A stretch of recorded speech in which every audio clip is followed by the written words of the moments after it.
Kids Malayalam YouTube ചാനലിലേക്ക് എല്ലാ കൊച്ചുകൂട്ടുകാർക്കും സ്വാഗതം. ജൂൺ 19 വായനാ ദിനത്തോടനുബന്ധിച്ച് വായനാ ദിന ക്വിസ് പാർട്ട് 1ഉം പാർട്ട് 2ഉം നമ്മൾ ചാനലിൽ ഇട്ടിട്ടുണ്ട്. കാണാത്തവർ കണ്ടു നോക്കണം. വേറെ ഒരു കാര്യം പ്രത്യേകം പറയാനുള്ളത്, നമ്മൾ ഇന്ന് വൈകിട്ട് ഒരു ക്വിസ് മത്സരം നടത്താമെന്ന് പറഞ്ഞിട്ടുണ്ടായിരുന്നു. ആരും അതിന് റിപ്ലൈ തന്നിട്ടില്ല. ഷോർട്സിലും പോസ്റ്റിലുമൊക്കെ ഞാൻ അത് രേഖപ്പെടുത്തിയിരുന്നു. ആരും റിപ്ലൈ തന്നിട്ടുണ്ടായിരുന്നില്ല. ഇന്നാണ് നമുക്കൊരു റിപ്ലൈ കിട്ടുന്നത്, പാർട്ടിസിപ്പേറ്റ് ചെയ്യാൻ താല്പര്യമുണ്ടെന്ന് പറഞ്ഞ്. പക്ഷേ വേറെ ആരും റിപ്ലൈ തരാത്തതുകൊണ്ട് തന്നെ നമുക്ക് വായനാ ദിനത്തിനോടനുബന്ധിച്ച് നിങ്ങൾക്ക് താല്പര്യമാണെങ്കിൽ ക്വിസ് സംഘടിപ്പിക്കാവുന്നതാണ്. അപ്പം നമുക്ക് വീഡിയോയിലേക്ക് പോവാം. അറബിപ്പൊന്ന് എന്ന നോവൽ എഴുതിയിരിക്കുന്നത് 2 സാഹിത്യകാരന്മാർ ചേർന്നാണ്. ഒരാൾ NP മുഹമ്മദ് എങ്കിൽ മറ്റേയാൾ ആരാണ്? MD വാസുദേവൻ നായർ.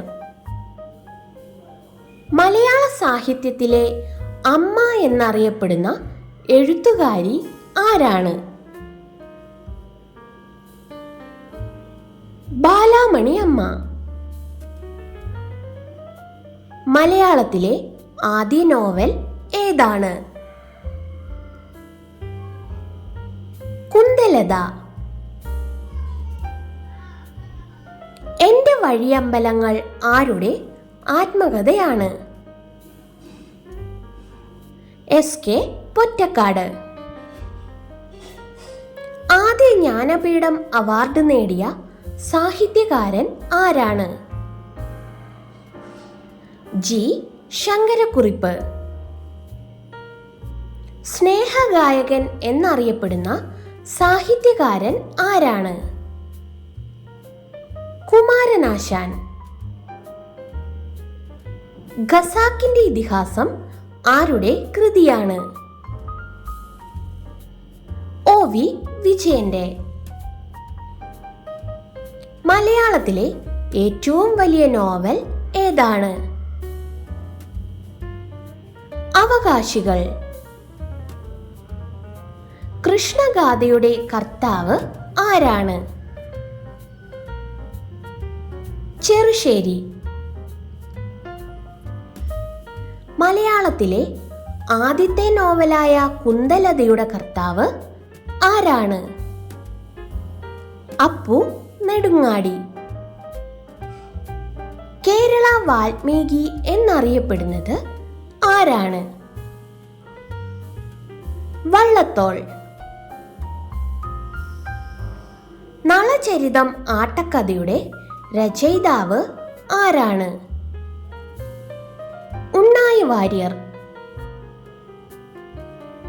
മലയാള ഭാഷയുടെ പിതാവ് ആരാണ്? എഴുത്തച്ഛൻ. ഭൂമിയുടെ അവകാശികൾ എന്ന പ്രശസ്തമായ കഥ എഴുതിയത് ആരാണ്? വൈക്കം മുഹമ്മദ് ബഷീർ. മലയാളത്തിലെ ആദ്യ സാഹിത്യ മാസിക ഏതാണ്? വിദ്യാവിനോദിനി. രാമായണം എഴുതിയത് ആരാണ്? വാൽമീകി. വീണപൂവ് എഴുതിയത് ആരാണ്? കുമാരനാശാൻ. രമണൻ എന്ന കാവ്യം എഴുതിയത് ആരാണ്? ചങ്ങമ്പുഴ. മയ്യഴിപ്പുഴയുടെ തീരങ്ങളിൽ എന്ന പ്രശസ്തമായ നോവൽ രചിച്ചത് ആരാണ്?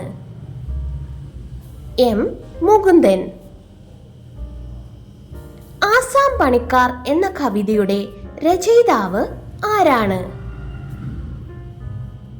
വൈലോപ്പിള്ളി ശ്രീധരമേനോൻ. മലയാളത്തിൽ ആദ്യമായി എഴുതപ്പെട്ട സഞ്ചാര സാഹിത്യ കൃതി ഏതാണ്? വർത്തമാന പുസ്തകം. കാപ്പിരികളുടെ നാട്ടിലെന്ന യാത്രാവിവരണ ഗ്രന്ഥം എഴുതിയത് ആരാണ്? SK പൊറ്റക്കാട്.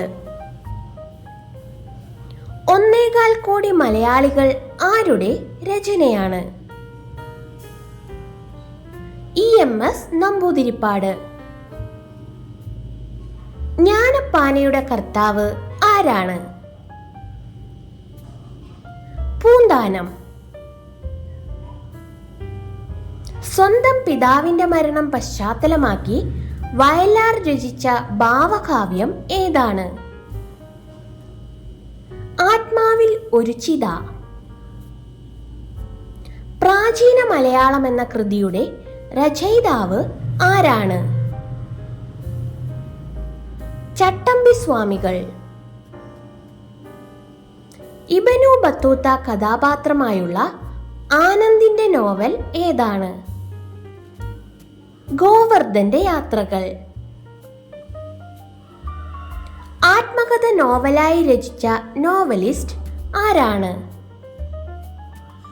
SK പൊറ്റക്കാട്. മജീദ് നായകനായി വൈക്കം മുഹമ്മദ് ബഷീർ രചിച്ച നോവൽ ഏതാണ്? ബാല്യകാല സഖി.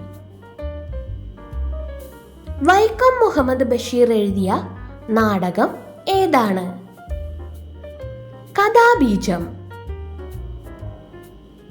EMS നമ്പൂതിരിപ്പാടിനെ പരാമർശിക്കുന്ന M മുകുന്ദന്റെ കൃതി ഏതാണ്?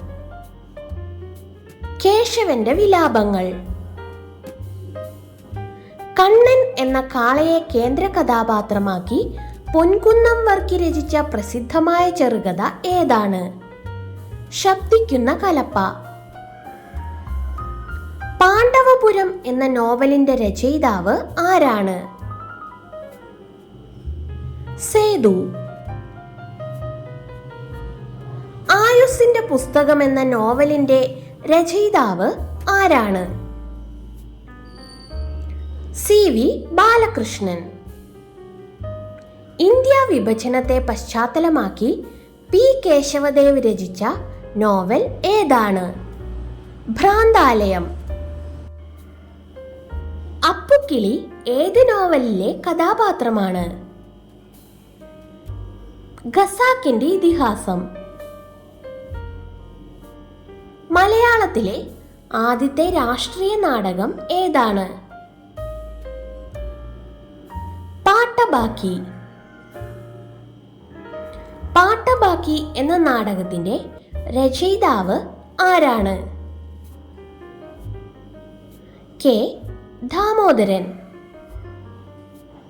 വയലാറിന്റെ സഞ്ചാര സാഹിത്യ കൃതിയുടെ പേര് എന്താണ്?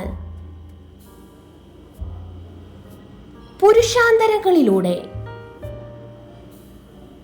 ഗാന്ധിജിയുടെ മരണത്തിൽ മനം നൊന്ത് വള്ളത്തോൾ എഴുതിയ കാവ്യം ഏതാണ്? ബാപ്പുജി. കുട നന്നാക്കുന്ന ചോയി എന്ന കഥാപാത്രം ആരുടെ സൃഷ്ടിയാണ്? M മുകുന്ദൻ. മാപ്പിള ലഹളയുടെ പശ്ചാത്തലത്തിൽ ആശാൻ എഴുതിയ ഖണ്ഡകാവ്യം ഏതാണ്? ദുരവസ്ഥ. കേരളത്തിലെ ഏറ്റവും പ്രസിദ്ധനായ മാപ്പിളപ്പാട്ട് കവി ആരാണ്? മൊയ്തീൻകുട്ടി വൈദ്യർ. കിഡ്സ് മലയാളം കൂട്ടുകാർക്കായി വായനാ ദിനത്തിനോടനുബന്ധിച്ച് ജൂൺ 25-ാം തീയതി ക്വിസ് മത്സരം സംഘടിപ്പിച്ചാൽ പങ്കെടുക്കുമോ ഇല്ലയോ എന്ന് കമൻറ്റ് ചെയ്യാൻ മറക്കില്ലല്ലോ അല്ലേ? അപ്പോൾ പുതിയൊരു വീഡിയോ ആയിട്ട് നമുക്ക് വീണ്ടും കാണാം. Thank you for watching.